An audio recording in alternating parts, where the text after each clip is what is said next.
Welcome to Spoken Reviews, home of the Spoken Reviews. Today, guys, we'll be reviewing the iPad 10. So the iPad 10 is definitely a very interesting device. It sits somewhere in between the older iPad 9 and the iPad Air. So what is this device? Who is it for? It's a very difficult question. For me personally, I really do enjoy the device. The design is amazing. This color, really amazing. I never thought I would get a blue iPad, but when I saw the color in the store, it was popping. It looked amazing. This is actually a 256 gigabyte version. They only sell a 64 and a 256. I think if you're only using it for consumption of media, 64 is the way to go. But for me, yeah, I do like to do a little bit more with my iPads, so that's why I went with 256 just to have the extra storage. But it's about a $150 upgrade to go, so you really have to make the best decision for yourself. So there's plenty of content out there that gets into the specific details and the pros and cons. I'm going to talk about kind of some of the real stuff and what it means for the average owner out there and kind of people that are making the decision. I'll kind of try to make this quick. So iPad 10, it's great. The screen being, it's like 0.7 inches bigger. So I think this is like 10.9 versus 10.2. That extra 0.7 inches makes a big difference as far as the aspect ratio. So things are just bigger when you watch it and also when you view the web. So that's definitely a nice little pro. The stereo speakers are really cool. It's night and day with the sound, but if you use headphones, it's not gonna make a difference. But for me, I really don't like using headphones. I don't know why. I just prefer just to listen to things out loud, which my wife hates, but that's my preference. So having the stereo speakers makes a big deal. Having the fingerprint scanner here, I'm kind of like hit or miss on it. I kind of prefer having the fingerprint scanner where the iPad 9 has it there. But I do get that, hey, in the same footprint, you get a bigger screen. So I'm cool with that. But I'm ready for Apple to bring in the, just like how Android's had for years, the in-screen fingerprint scanners. I think it's long overdue. It's an easy solution. Or just to have the face scanner, right? It works fine, but I'm not the biggest fan of it. So again, very powerful device, very sexy. The design is amazing, but the issue with all things, sexy design, but it's going to be in a case the whole time. So you really don't ever get a chance to really enjoy it. And the only time you really get to enjoy the actual design of the iPad itself is when you first buy it. The time between when you buy it and when you put it in the case is pretty much the only time you actually really get to enjoy it. Another kind of cool thing is that the iPad 10 does have the USB-C, which is pretty cool. And that's where everything's going towards the industry. So if you want to future-proof, this is definitely something to think about. But the regular Apple Lightning port works just fine. But definitely, over the next, 3 to 5 years, it's going to be completely phased out. So if that's something that you care about, definitely think about that. As far as the software goes, it's super smooth. iPads, it's the biggest selling tablet for a reason. It's as far as the tablet functionality, it's in my opinion, it's perfection. It doesn't get better than this. And then as far as consuming media, it's fantastic. But it is pricey, right? So you're getting this amazing experience, but it's really expensive.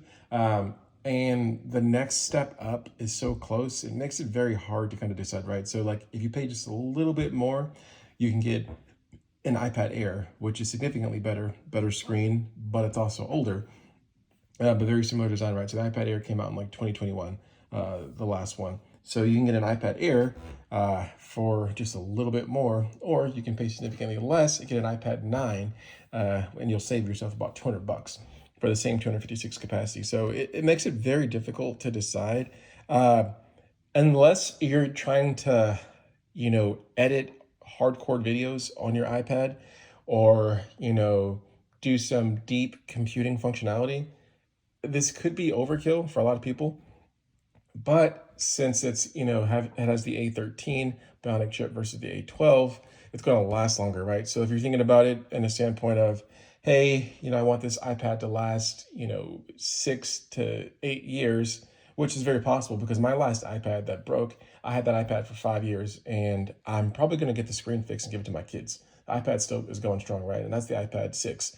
So getting the top of the line iPad 10 this year would mean that, hey, potentially it's going to last even longer in the future, right? So it's an extra 200 bucks. But over time, you know, it kind of covers itself, if that makes sense. So it's very very difficult. Really, it's going to come down to like preference on screen size. Like if you want the 10.7 inch, if you see like I gotta have it, and you're willing to pay an extra 200 bucks, which is pretty much an extra 30%, right? So you're paying 30% higher to go to an iPad 10 from a 9, and the only real thing you're going to get is the bigger screen, because as far as the fluidness of the software, you really can't tell. I mean, it feels pretty much the same. Uh, you'd have to really like get into some of the apps that simulate CPUs, which you can do, but it's probably overkill because, like, again, most people aren't going to do that. If you want to play some really intense games, maybe, but that's a small segment of the population. That's like less than 10% of people are going to actually use something that's intense enough to tax this guy, right? So everyone else who's just, paying their bills, watching YouTube, surfing the internet and playing, a couple little easy games, both tablets are going to work just fine. It's a matter of preference. For me, I'm still torn, right? So I might go with the iPad 9. I might keep the 10.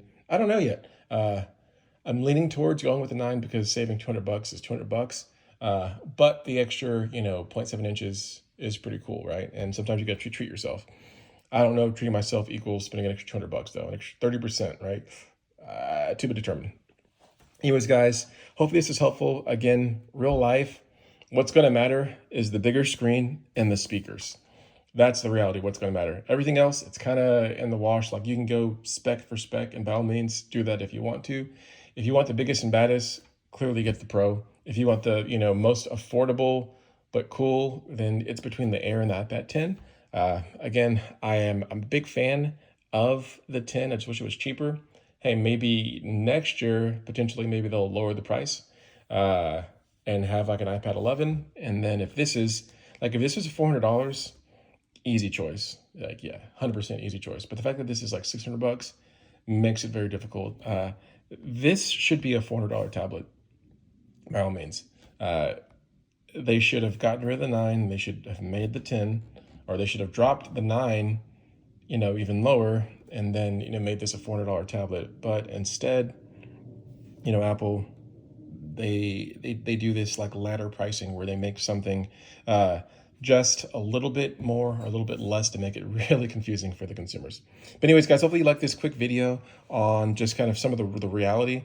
If you're looking at this, you're probably kind of in between which one you want to go with. Again, real life, bigger screen, stereo speakers. That's what's going to make a difference. Everything else is kind of, it's cool to know, but after a week, 2 weeks, a month, you're not going to care about the other stats. Anyways, guys, thank you for watching this quick video review. It's real life review of the iPad 10. Hopefully you liked it. If you did, hit the thumbs up for me. If you have any questions or comments, leave them below. If you want to see more videos like it, sub to the channel. Thanks a lot and have a great day.